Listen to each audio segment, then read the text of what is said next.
മഴ തോരുമ്പോൾ ഇന്നത്തെ എപ്പിസോഡിലേക്ക് എല്ലാവർക്കും സ്വാഗതം. അലീന മനു സംസാരമാണ് തുടക്കത്തിൽ തന്നെ അലീന മനുവിനെ അങ്ങോട്ട് വിളിക്കുന്നു ചെയ്യുന്നത്. അപ്പം മനുവിന് ഭയങ്കര സന്തോഷമാവും. ഓ ഇങ്ങോട്ടൊക്കെ വിളിക്കുമോ, എന്താ മനുവേട്ടൻ ഫോൺ പെട്ടെന്ന് ചാടി എടുത്തല്ലോ എന്നൊക്കെ ചോദിക്കുന്നുണ്ട്. ആ വെയിറ്റിംഗ് ആയിരുന്നു എന്ന് പറയും. ആരുടെ കോള്?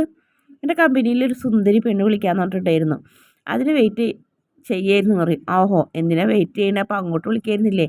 അങ്ങോട്ട് വിളിച്ചൊരു സുഖം ഉണ്ടാവില്ല, ഇങ്ങോട്ട് വിളിക്കണം, എന്നാലും അതിനൊരു സുഖമുള്ളൂ എന്ന് പറയും. ആ കുഴപ്പമില്ല. അതെന്താ ഞാനൊരു സുന്ദരി പെണ്ണിൻ്റെ കാര്യം പറഞ്ഞിട്ട് നിനക്കൊരു കുശുമ്പില്ലാത്തതെന്ന് ചോദിക്കും. ഞാനെന്തിനെ കുശുമ്പ് കാണിക്കണം? എനിക്ക് കിട്ടാനുള്ളതാണെങ്കിൽ എനിക്ക് കിട്ടും, അതാണ് എൻ്റെ പോളിസി എന്ന് പറയും. ഓ അതെനിക്ക് ഇഷ്ടപ്പെട്ടു എന്ന് പറയും. എന്നിട്ട് പിന്നെ വീണ്ടും ചോദിക്കുന്നത് എന്തൊക്കെയുണ്ട് വിശേഷങ്ങൾ, അങ്ങനെ ഒരുപാട് കാര്യങ്ങളൊക്കെ സംസാരിക്കുന്നു. അപ്പോൾ അച്ഛനോളം വലിയ എത്രയായാലും പപ്പ, അച്ഛൻ ആണ് എൻ്റെ റോൾ മോഡൽ, അങ്ങനെയൊക്കെ ഇങ്ങനെ ഓരോന്ന് പറയുന്നു ബാലചന്ദ്രനെ കുറിച്ച്. അച്ഛൻ്റെ സ്നേഹത്തിന് മുന്നിൽ പപ്പയുടെ ഒന്നുമല്ല എന്ന് പറയുന്നുണ്ട്.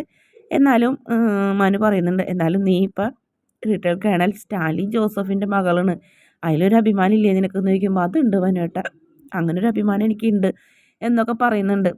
അങ്ങനെ രണ്ടുപേരും ഒരുപാട് നേരം സംസാരിച്ചിട്ടാണ് ഫോൺ വെക്കുന്നത്. പിന്നീട് അലീന ഇങ്ങനെ തളർന്ന് കിടക്കുന്നത്. അപ്പോൾ അലീനയുടെ ഉപവാസമൊന്നും മനുവിനോട് പറഞ്ഞിട്ടുണ്ടായിരുന്നില്ല. വാതിലും ഇങ്ങനെ മുട്ടുന്ന സൗണ്ട് കേട്ടപ്പോൾ തുറന്നോളൂ, ഞാൻ ഡോർ ലോക്ക് ചെയ്തിട്ടില്ല എന്ന് പറയും. അങ്ങനെ സ്റ്റാൻലി ആയിരുന്നു. സ്റ്റാൻലി എന്നാണ് അലീന വേഗം ചാടി എഴുന്നേൽക്കും. നീ എന്താ നേരത്തെ കിടക്കണേ?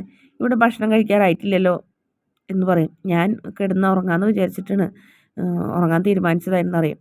അതെന്താ നീ ഇനിയും ഭക്ഷണം കഴിക്കുന്നില്ലേ എന്ന് ചോദിക്കും. ഇല്ല, കഴിക്കുന്നില്ല എന്ന് പറയും. നീ എനിക്ക് വേണ്ടി തോറ്റു തരണം എന്ന് പറയും.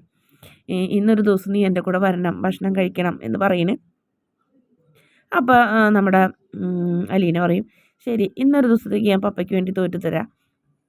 എന്നും തോറ്റു തരാൻ എന്നോട് പറയരുത്, കാരണം ഒരുപാട് തോൽവികൾ ഏറ്റുവാങ്ങി വന്നതല്ലേ ഞാൻ എന്ന് പറയും. ശരി ഇനി ഞാൻ പറയില്ല എന്ന് പറയും. അങ്ങനെ അലീനയുടെ കൈ പിടിച്ച് കഴിഞ്ഞിട്ടാണ് ഡൈനിങ് ടേബിളിലേക്ക് കൊണ്ടുപോകുന്നത്. പൗലോസ് അപ്പോഴത്തേനും ഭക്ഷണമൊക്കെ പാകം ചെയ്ത് റെഡിയാക്കി വെച്ചിട്ടുണ്ടാവും. എന്നിട്ട് അലീനനെ അവിടെ പിടിച്ചിരുത്തും സ്റ്റാൻലി. എന്നിട്ട് നാരങ്ങ വെള്ളം എടുത്തിട്ട് പറയും, എന്നാ ഇത് കുടിച്ച് നിൻ്റെ നിരാഹാര സമരം അവസാനിപ്പിക്കാൻ പറയും. അപ്പോൾ അലീന പറയും, അയ്യോ വല്യപ്പച്ചനെയും വിളിക്കണം, വല്യപ്പച്ചനും എൻ്റെ ഒപ്പം നിരാഹാരമല്ലേ, പാവം അത്ര പാവമൊന്നുമല്ല, നിന്നെ കാണുമ്പോൾ എന്നെ മറക്കുന്ന ആളല്ലേ എന്ന് പറയും. നീ പോയി വിളിക്കണ്ട. അപ്പോൾ എന്നിട്ട് പറയും, ജോലിക്കാരെ തന്നെ പറഞ്ഞയക്കും, ആളോട് പോയി വരാൻ പറയും. അങ്ങനെ പൗലോസ് അവിടെ നിൽക്കും. ഒരാൾ പോയി കഴിഞ്ഞിട്ട് വല്യപ്പച്ചനെ വിളിക്കാൻ പോകണം. എന്നിട്ട് അലീന ഒരു തുള്ളി കുടിക്കാൻ ഇങ്ങനെ എടുക്കണം. അപ്പോൾ അതിന് മുന്നേ തന്നെ പൗലോസിനോട് പറയുന്നത്, പൗലോസേ ഇന്ന് മുതൽ നീ അലീന പറഞ്ഞത് മാത്രമേ കേൾക്കാൻ പാടുള്ളൂ. അലീന നാളെ ഭക്ഷണം വയ്ക്കണ്ട എന്ന് പറഞ്ഞാൽ ഭക്ഷണം വയ്ക്കണ്ട, അലീന നാളെ സദ്യ വയ്ക്കാൻ പറഞ്ഞാൽ സദ്യ വെച്ചിരിക്കണം, മനസ്സിലായോ എന്ന് ചോദിക്കും. അപ്പോൾ ഒന്നും മിണ്ടില്ല. അലീന എൻ്റെ മകളാണെന്ന് നിനക്ക് അറിയാലോ എന്ന് ചോദിക്കും. അപ്പോൾ തലാട്ടിയാൽ പോരാ, പറയണം എന്ന് പറയും. അറിയാമെന്ന് പറയും. അപ്പോൾ അലീന പറഞ്ഞത് കേട്ട് നിൽക്കണം. നിൻ്റെ മുന്നിൽ 2 ഓപ്ഷനേ ഉള്ളൂ. ഒന്നില്ലെങ്കിൽ അലീന പറഞ്ഞതനുസരിച്ച് നിനക്കിവിടെ നിൽക്കാം, അതല്ലെങ്കിൽ നിനക്ക് ജോലി മതിയാക്കി പോകാമെന്ന് പറയും. എൻ്റെ സാറേ, ഞാൻ ഇത്ര വർഷമായിട്ട് സാറിനെ കൊണ്ട് എന്തെങ്കിലും ഒരു പരാതി കേൾപ്പിച്ചോ? നല്ല ഫുഡല്ലേ ഞാൻ ഉണ്ടാക്കി തന്നിട്ടുള്ളത്. ഞാൻ സാറ് പറഞ്ഞിട്ട് എന്തെങ്കിലും ഒരു വിഷമം പറഞ്ഞിട്ടുണ്ടോ? ഇല്ല. ഇനി മുതലത്തെ കാര്യമാണ് ഞാൻ പറഞ്ഞത്. അലീനനെ കുറിച്ച് ഒരു പരാതിയുമായി നീ എൻ്റെ അടുത്തേക്ക് വന്നു പോകരുതെന്ന് പറയും. എന്താ നിൻ്റെ തീരുമാനം എന്ന് പറയും. എനിക്കൊന്ന് ആലോചിക്കണമെന്ന് പറയും. ഇന്ന് രാത്രി മുഴുവൻ ആലോചിച്ച് നാളെ പറഞ്ഞാൽ മതി എന്ന് പറയും. അങ്ങനെ അയാൾ ദേഷ്യപ്പെട്ടു പോകും. അപ്പോഴത്തേനും അലീനയ്ക്ക് ആ വെള്ളം എടുത്തൊക്കെ കൊടുക്കണം, ഇത് കുടിക്കുക എന്ന് പറയും സന്തോഷത്തോടെ. അങ്ങനെ അലീന കുറച്ച് കുടിക്കും. അതിന് ശേഷം സ്റ്റാൻലി തന്നെ അലീനയ്ക്ക് ഭക്ഷണം വിളമ്പി കൊടുക്കും. എന്നിട്ട് അപ്പോൾ അലീന ചോദിക്കും, പാപ്പ എനിക്ക് വായിൽ വെച്ചതായോ എന്ന് പറയും. ഓ അങ്ങനെയൊക്കെ ഉണ്ടെന്ന് ചോദിക്കും. അത് വേണം പാപ്പ, എൻ്റെ ജീവിതത്തിൽ ആദ്യമായിട്ടല്ലേ സ്വന്തം പാപ്പ മകൾക്ക് കൈകൊണ്ട് ഭക്ഷണം തരണേന്ന് പറയും. അങ്ങനെ ആ കോർക്കൊണ്ട് എന്നെ കുത്തി പിടിച്ച് ഒരു ചപ്പാത്തിയുടെ കഷ്ണം അലീനയുടെ വായിൽ വെച്ച് കൊടുക്കും. പറയും, ഇത് ഇരുമ്പല്ലേ പാപ്പ, എനിക്ക് പാപ്പയുടെ കൈ കൊണ്ട് തന്നെ തരണമെന്ന് പറയും. അങ്ങനെ സ്റ്റാൻലി വേഗം കൈ കൊണ്ട് കൊടുക്കും. ഭയങ്കര സന്തോഷമാവും സ്റ്റാൻലിക്ക്. പക്ഷെ അത് പുറത്ത് കാണിക്കാണ്ട് അലീനയ്ക്ക് വാരി കൊടുക്കും. അതിനുശേഷം അലീന ഒരു കഷ്ണം ചപ്പാത്തി ഇട്ട് സ്റ്റാൻലിയെ വായിൽ വെച്ച് കൊടുക്കാൻ പോകുമ്പോൾ, ഇതൊന്നും വേണ്ടാന്ന് പറയും. പാപ്പ ഞാൻ ആദ്യമായിട്ട് എൻ്റെ പപ്പയ്ക്ക് സ്വന്തം കൈ കൊണ്ട് കൊടുക്കണതല്ലേ, എനിക്കും വലിയ ആഗ്രഹങ്ങളൊക്കെ എന്ന് പറഞ്ഞപ്പോൾ സ്റ്റാൻലി വേഗം മേടിച്ച് കഴിക്കും. എന്നിട്ട് അലീന സ്റ്റാൻലിയുടെ കൈ പിടിച്ചിട്ട് പറയും, സോറി പപ്പ, ഞാൻ സമരം ചെയ്തേന്. അപ്പോൾ സമരമായിരുന്നല്ലേ എന്ന് പറയും.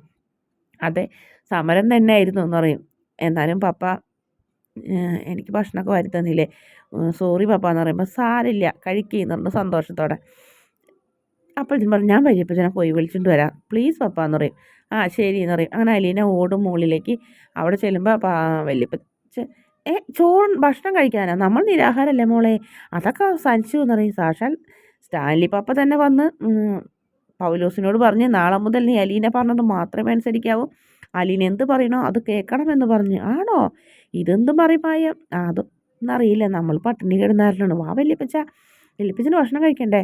അല്ല മോളെ, അവൻ വന്ന് വിളിച്ചപ്പോൾ ഞാൻ വേണ്ടാന്നും പറഞ്ഞു പോയല്ലോ, ഇനിയിപ്പോൾ നാണില്ല ചെന്നിരുന്ന് കഴിക്കുന്ന മോശക്കേടല്ലേ, പിന്നെ അതൊന്നും നോക്കണ്ട, എൻ്റെ സമരം അവസാനിച്ചതല്ലേ, വല്യപ്പച്ചൻ വായോ എന്ന് പറയും. വല്യപ്പച്ചന് വിശപ്പില്ലേന്ന് ചോദിക്കും. വിശപ്പുണ്ടോന്നോ, സത്യം പറഞ്ഞാൽ രാത്രി എല്ലാവരും ഉറങ്ങിയതിന് ശേഷം അടുക്കളയിൽ പോയി കട്ട് തിന്നാലോ എന്ന് വരെ ആലോചിച്ച് ഇരിക്കുകയായിരുന്നു മോളെ എന്ന് പറയും. അമ്പടാ, നമ്മുടെ മാനം കാത്തു നാണം കെടുത്തിയനായിരുന്നല്ലോ എന്നെ കുട്ടി ചായ എന്നൊക്കെ പറഞ്ഞ് കഴിഞ്ഞിട്ട് പിടിച്ച് വലിച്ച് കൊണ്ടുപോകണ്. അതിന് ശേഷം പിന്നെ കാണിക്കുന്നത് പിറ്റേ ദിവസം അപ്പനും മോനും കൂടെ നടക്കണ്. അപ്പോൾ കുട്ടി ചായം പറയുന്നുണ്ട്, പതുക്കെ നടക്കണം, എനിക്ക് നിൻ്റെ ഒപ്പം നടക്കാനൊന്നും പറ്റുന്നില്ല എന്ന് പറയും. നീ എന്താ ഇപ്പം ഇങ്ങനെ നടക്കാൻ തീരുമാനിച്ചേ, നിൻ്റെ മോള് പറഞ്ഞാൽ നിന്നോട് നടക്കാൻ, അവൾക്ക് അത്ര ധൈര്യമുണ്ട് എന്നോട് പറയാൻ. അങ്ങനെ പറഞ്ഞില്ല, എന്നും രാവിലെ എഴുന്നേറ്റ് പപ്പ അരമണിക്കൂർ നടന്നാൽ പപ്പയുടെ വയസ്സ് കുറച്ചും കൂടെ കുറയുമെന്ന് പറഞ്ഞ്. അതവൾ പറഞ്ഞത് ശരിയല്ലേ പപ്പ എന്ന് പറയും. അത് ശരിയാണെന്ന് പറയും. നീ നല്ല ഒരുക്ക് മനുഷ്യനായിരുന്നു പണ്ട്, നീ ഈ വീട്ടിൽ വന്നതിന് ശേഷമാണ് നിൻ്റെ ചിട്ടകളൊക്കെ പോയെന്ന് പറയും. അത് പിന്നെ പപ്പ ജീവിതം അടുത്തപ്പോൾ ഇതൊക്കെ വേണ്ടാന്ന് വെച്ചാണെന്ന് പറയും. ഇപ്പം എൻ്റെ തലയിൽ മേലെ ലേഡീസ് കമൻഡർ ഇരിക്കല്ലേ ഓരോന്ന് ആജ്ഞാപിക്കാൻ പറയും. അവളെ നീ സൂക്ഷിക്കണം, അവള് നിന്നെ വരച്ച വരെ നിർത്തും പിന്നെ എന്ന് പറയും. നീ നോക്കിക്കോ, നിൻ്റെ കൂടെയുള്ളവർ മുഴുവൻ നിന്നെ ചതിക്കുന്നവരും നിനക്ക് ചുറ്റും ചതിയന്മാരും വഞ്ചകരാണ്, അത് നീ തിരിച്ചറിയുന്നില്ല. പക്ഷെ ഇപ്പോൾ വന്ന അവളുണ്ടല്ലോ, അവൾ ഇവരൊക്കെ തിരിച്ചറിയും. ഒരു നിമിഷം മതി അവൾക്ക് എല്ലാവരെയും തിരിച്ചറിയാൻ, ചതിയന്മാരെയും വഞ്ചകരെയും നല്ലവരെയും തിരിച്ചറിയാൻ. അതിനുള്ള കഴിവ് അവൾക്ക് ഉണ്ട് എന്ന് പറഞ്ഞു കഴിഞ്ഞിട്ട് ഇങ്ങനെ വല്യപ്പച്ചൻ ഇങ്ങനെ പറയുമ്പോൾ സ്റ്റാൻലി ഇങ്ങനെ അന്തം വിട്ട് നിൽക്കുന്നൊരു ഭാഗമാണ് കാണിക്കുന്നത്. പ്രമോ ഭാഗത്തുണ്ടെങ്കിൽ നമ്മുടെ പൗലോസ് അലീനനെ അനുസരിക്കുന്നില്ല.